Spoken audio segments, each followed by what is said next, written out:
Well, welcome to another episode of Small Bike Stuff. I have some stuff, and this is about a small bike. It's for small bikes. This is stuff. We're gonna do what I do on my channel, as per the name. Top clamp, one fork, two forks.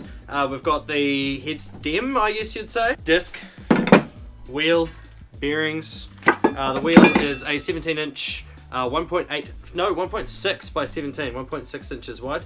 By 17-inch wheel, and we've also got a reservoir and a brake caliper here.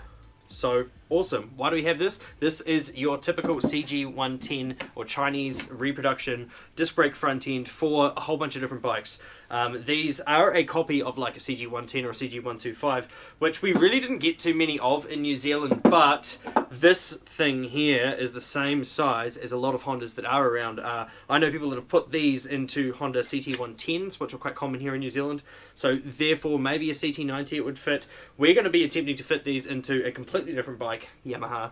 But I just wanted to go through a few things. So what exactly do you get in this kit? You get a brake caliper, which I'll come around and show you. You get a really nice brake caliper. The casting looks like it's pretty decent quality. The brake pads are already in there. You've got your fixings for everything, basically. I think the fixings come for this as well. It's already connected. You've got your brake hose here, which has a couple of points where you can secure it against a mudguard or a fender. And you've also got your reservoir up here, which does have brake light switch attached to it. The reservoir, it's okay. I don't know. This is not mine, this is Andrew's, and he's thinking about replacing this. To be honest, if it was me, I'd probably just run it, because like it's going to have to be a pretty solid impact to damage it, but I would 100% change that brake fluid, no doubt about it.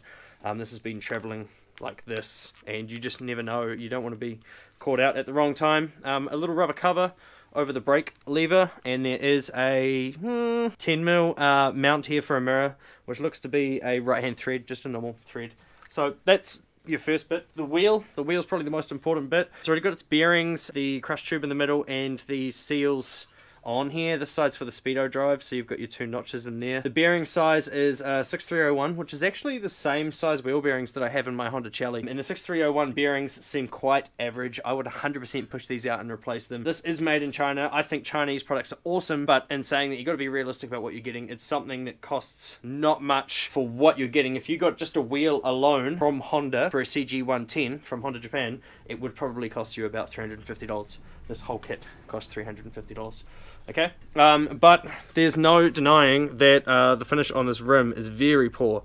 There is KT 1.6 by 17 stamping, so that means something. But yeah, other important features is your 5-stud disc mount pattern, and does have a date wheel in there, so 2018. But is it, or is that just the rim or the hub that they copied? Yeah, the rim's fine. It's not bad. It's a little bit sharp over here. I would deburr this side to stop yourself from puncturing tube. Here's your steering head bearings, which I really won't muck with too much. But one thing I am curious about is, are they? Yeah, sweet. So they're like a connected roller bearing system, which is fine for these. They do get notchy after a few years, and you might have to replace them. But such is life. $350. That's not bad. And your top nut as well. In here we have a speedo drive, so the speedo drive's pretty good really, because a lot of these small bikes, when you customize them, it's really hard to make a speedo work because you don't have all this stuff anymore, and this one does. It was a little bit seized there, but I've just freed it up and looks like it works mint, so that's cool, no problem at all. We'll put that back. Now, full disclosure here, I have had these apart, which you can tell by my horrible butchering there. But that's not because I'm average. I did this one really nicely. This is because this one was really hard to take apart. It was just kind of almost seized. But we did manage to get it apart. And the reason I did that was to open this up and tip out all the fork oil. And what I've discovered is that being a CG110 fork, they're meant to have about 88 mils of fork oil per leg. And this did. The build-up of these forks is not the same at all. There is springs in here which are different lengths. And there's a little bush at the top of one fork and a bush at the bottom of the other fork, and they did have the same amount of fork oil in each fork, so I'm assuming that they should have been the same with the bush in location and the spring height, but they weren't. I don't know if that's because they're assuming you'll never see it in the factory. I'm sure it doesn't go that deep. They just put stuff together, and who knows, might be two different people building the left and the right fork. It just is what it is. The casting of the fork itself, it's not bad. You can definitely see the remnants of it up here. It's not like a super smooth finish. There is a little bit of a chip there, whether that's from shipping or just ownership of it in the last few days. It comes with fork gaiters stock, and you can see down there, that's your fork seal down the bottom, and yeah, these just help kind of keep it all nice and clean and well worth keeping on there.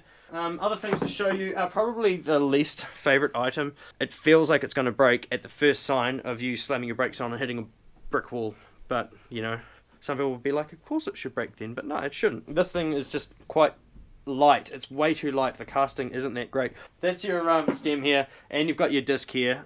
Just a normal stem, basically. Your fork goes in there. You put a bolt through there. Same with the other side. Your steering stoppers are here, so if your bike doesn't have a steering stopper system like that, then it might not work for you. These are bolt holes, tapered ones, and then the pinhole for a steering lock assembly, which this bike won't use, so that doesn't matter. One thing that's really, really poor on these that shouldn't be the way it is, but it is, and I know it's cheap, and it doesn't matter because we'll just drill these a little bit anyway, but if I put this on here, and I try line up the holes, yeah, they're about perfectly lined up again. Some of them aren't, and like, you could drill these holes 1/2 mil bigger each and then clamp it down. It will be fine. It's not great. I mean, ideally you would rather not have to do that, but you do with this, which means that there's just not much quality care put into the product. Hence why I drain the fork oil and fill this up with Motul fork oil. We've put 10 weight fork oil in there, and we'll just see how it goes. They seem pretty solid. We've got to put them on a bike, and we'll see how that goes. Would I buy this if I needed a set of forks and I had a bike that these would fit? 100%. The disc brake is just so much better than a drum brake, and a lot of these bikes that this would fit sometimes have the leading link front suspension, which is horrible. So it should be cool. It comes with instructions, multiple languages. There's French, German, Spanish, Italian, maybe. I don't know. Definitely Thai down the bottom there for those of you in Thailand. It's just saying in English that you really need to be careful with the brake pads and make sure they're okay, and replace them as needed. And also the brake fluid is normal brake fluid, and basically you want to drain that at least every 2 years, otherwise it can cause the master cylinder crystallize and kind of get gross and blocked, and I would not want to be someone trying to find a seal kit for one of those. You just replace the whole thing. But that's about it. This is your generic Honda CG110. You can tell I'm used to postie bikes. This is a Honda CG110 front end that will fit a Honda CT110. But that's this specific kit here. Whether one you will buy on the internet from somewhere will fit, who knows. It looks like the stuff is kind of just being cobbled together in a random factory from a bunch of parts boxes. I doubt it's all made in the same place. So yeah, it is what it is. It's $350 and worth it, to be honest. I would definitely buy one if I needed one, and I wouldn't complain about the quality because you know what you're getting. You just got to be realistic about it. Thanks for watching, and watch our future videos because you'll probably see this put onto a bike at some point. Thanks.